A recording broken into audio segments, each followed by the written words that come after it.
আজ থেকে নতুন রূপে সেজে উঠবে সোনাপুরের জুবিন ক্ষেত্র। প্রশাসন এবং জুবিন গার্গ ফ্যান ক্লাবের বিশেষ উদ্যোগ, স্থানীয়দের সাহায্যে পরিষ্কার করা হচ্ছে জুবিন ক্ষেত্র। আজ থেকে শুরু জুবিন ক্ষেত্রের চারপাশের দেওয়াল নির্মাণের কাজ, ফলে সেখানে থাকা অস্থায়ী দোকানগুলোই সরিয়ে দেওয়া হয়েছে। জুবিন গার্গের উপহারগুলি সংরক্ষণেরও ব্যবস্থা করেছে ফ্যান ক্লাব।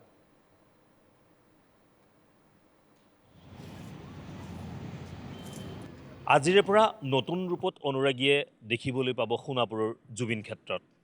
জুবিন ক্ষেত্ৰৰ এয়া নিকা আৰু চিকুণ পৰিৱেশ মই NKTV প্লাছৰ দৰ্শকক দেখুৱাইছোঁ। এয়া দৃশ্যাংশ চাওক। জুবিন ক্ষেত্ৰ সম্পূৰ্ণ নিকা আৰু চিকুণ হৈ পৰিছে। কালি মুখ্যমন্ত্ৰীয়ে বিভিন্ন বিতৰ্ক উঠাৰ পাছত মুখ্যমন্ত্ৰীয়ে এই স্থান চিকুণোৱাৰ বাবে নিৰ্দেশ দিছিল আৰু ইতিমধ্যে বাউণ্ডাৰী দেৱালৰ কামো আৰম্ভ হ'ব বুলি মুখ্যমন্ত্ৰীয়ে নিৰ্দেশ দিয়াৰ পাছতে আচলতে জিলা প্ৰশাসন তৎপৰ হৈছিল। সমান্তৰালভাৱে আজি পুৱাৰ ভাগত জুবিন গাৰ্গ ফেন ক্লাবৰ সদস্য আহি উপস্থিত হৈছে আৰু সুন্দৰভাৱে আচলতে সজাইছে জুবিন ক্ষেত্ৰক। আৰু সোণাপুৰৰ জুবিন ক্ষেত্ৰৰ অন্তিম সহনস্থলী এনেদৰে চিকুণাই তোলা হৈছে। ধূলিয়ৰী পৰিৱেশ সৃষ্টি হোৱা বুলি বিভিন্নজনে সামাজিক মাধ্যমত প্ৰতিক্ৰিয়া ব্যক্ত কৰিছিল। সমান্তৰালভাৱে জুবিন গাৰ্গৰ পৰিয়ালেও সামাজিক মাধ্যমযোগে আচলতে ক্ষোভ ব্যক্ত কৰিছিল, চৰকাৰলৈ অনুৰোধ জনাইছিল শীঘ্ৰেই জুবিন গাৰ্গক স্থায়ী বসতি প্ৰদান কৰক। আৰু তাৰে আচলতে প্ৰতিক্ৰিয়া আজি দেখিবলৈ পোৱা গৈছে। আৰু এক সুন্দৰ পৰিৱেশৰ মাজত জুবিন ক্ষেত্ৰ সজাই পৰাই তোলা হৈছে। বিভিন্ন স্থানৰ পৰা লোকসকল আহি ইয়াতে বেনাৰ পোষ্টাৰ আৰি এক বিশৃংখল পৰিৱেশৰ সৃষ্টি কৰাৰো অভিযোগ উত্থাপন হৈছিল। সেয়েহে অপ্ৰয়োজনীয়ভাৱে যিসমূহ সামগ্ৰী আছিল সোণাপুৰৰ জুবিন ক্ষেত্ৰত, সেই সকলো সামগ্ৰী ইতিমধ্যে আঁতৰাই পেলাই এক সুশৃংখল পৰিস্থিতিৰ মাজেৰে জুবিন ক্ষেত্ৰ সজাই তোলা হৈছে। আৰু বিভিন্ন স্থানৰ পৰা লোকসকল আহি এনেদৰে তেওঁলোকে জুবিন ক্ষেত্ৰ সজাই তোলাৰ প্ৰয়াস কৰিছে। বিভিন্নজন আহিছে আৰু জুবিন গাৰ্গ ফেন ক্লাবৰ বিষয়ববী আছে, তেওঁৰ পৰা জানিব বিচাৰিছোঁ কেনেধৰণে আগবঢ়াটো বিচাৰিছে কামসমূহ আৰু আজিৰ পৰিৱেশ কেনেকুৱা দেখিছে। আজি অলপমান চাফ চাফাই কৰিলে, কালি ৰাতি চাগে হয়তো কৰিছে, কালি আমি আবেলিও আহিছিলোঁ। তো এতিয়া মানে এইটো আচলতে আমি সদায় এইটো কণ্টিনিউ কৰাটো বিচাৰিছোঁ। তো গতিকে আজি আমি সেইটোৱে এটা নিদৰ্শন দাঙি ধৰিবলৈ আজি প্ৰচেষ্টাটো হাতত লৈছিলোঁ। তো মুখ্যমন্ত্ৰী ডাঙৰীয়াই বা তেওঁৰ তৎপৰতাত কালি গোটেইখিনি বস্তু আজি হৈ উঠিছে, ভাল লাগিছে দেখি।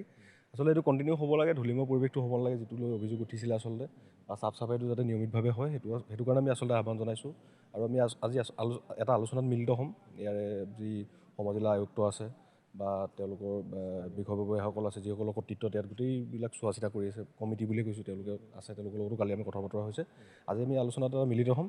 মিলিত হৈ কেনেকৈ কি কৰিব পাৰি, নিয়মিতভাৱে কেনেকৈ চাফ চাফাই কৰি ৰাখিব পাৰি, তাৰ এটা সুব্যৱস্থা গ্ৰহণ কৰিবলৈ আমি আজি উপহাৰখিনি সংৰক্ষণৰ কথা বাৰে বাৰে আহে। এই স্থানত মাজতে বিতৰ্কৰ সৃষ্টি হৈছিল, সেইখিনি কেনেধৰণে আগবঢ়াই বা কেনেধৰণে সংৰক্ষণ কৰাটো যথেষ্ট উপহাৰ আছে ইয়াতে। আৰু ধূলিয়ৰী পৰিৱেশ, এতিয়া কেইদিনমান পিছত বৰষুণ পৰিব, কেনেদৰে আগবঢ়োৱাৰ কথাটো ভাবিছে আপোনালোকে। হয়, আমি গোটেইখিনি বস্তুৱে সামৰি ল'ম আজি। আচলতে আজি এতিয়া আমি ৰেক লৈ আহিছোঁ, আপোনাৰ ৰেক লৈছোঁ, ট্ৰাংক লৈছোঁ, যিসমূহ কিতাপ দি ৰাখিছে ৰাইজক, বিভিন্ন ধৰণৰ সা সামগ্ৰী দি ৰাখিছে।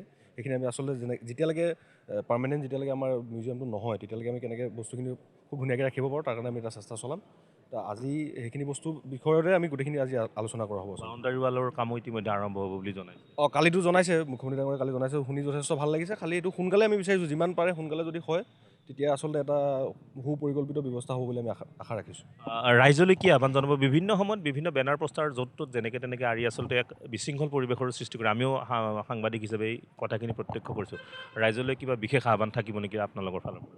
বিশেষ আহ্বান মানে চাওক, এতিয়া ৰাইজে মৰমেৰে আৱেগেৰে শ্ৰদ্ধাৰে উপহাৰসমূহ দিয়ে বা সা সামগ্ৰীসমূহ দিয়ে।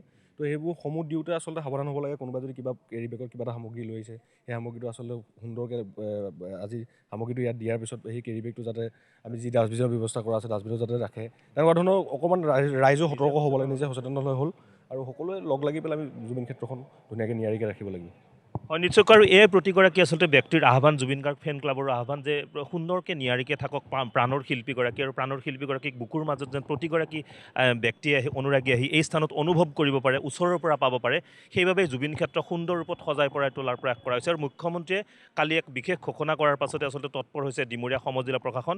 সমান্তৰালভাৱে স্থানীয় লোকসকল আৰু জুবিন গাৰ্গ ফেন ক্লাবৰ সদস্যসকলেও পুৱাৰ ভাগতে আহি উপস্থিত হৈছে আৰু জুবিন ক্ষেত্ৰ চিকুণাই তুলিছে। আৰু এনেদৰে আজিৰে পৰা নতুন ৰূপত উদ্ভাসিত হ'ব সোণাপুৰৰ জুবিন ক্ষেত্ৰ। আপুনিও যদি সোণাপুৰৰ জুবিন ক্ষেত্ৰলৈ আহিম বুলি ভাবে, তেনেহ'লে আহিব পাৰে। কিন্তু এটা কথাই মনত ৰাখিব যে কদৰ্যময় পৰিৱেশ যাতে চেষ্টা নকৰে, কদৰ্যময় পৰিৱেশৰ যাতে সৃষ্টি নহয়, তাৰ প্ৰতিও প্ৰতিগৰাকী ব্যক্তিকে, অনুৰাগীকে সচেতন হোৱাৰ আহ্বান জনাইছে জুবিন গাৰ্গ ফেন ক্লাবৰ সদস্যসকলে।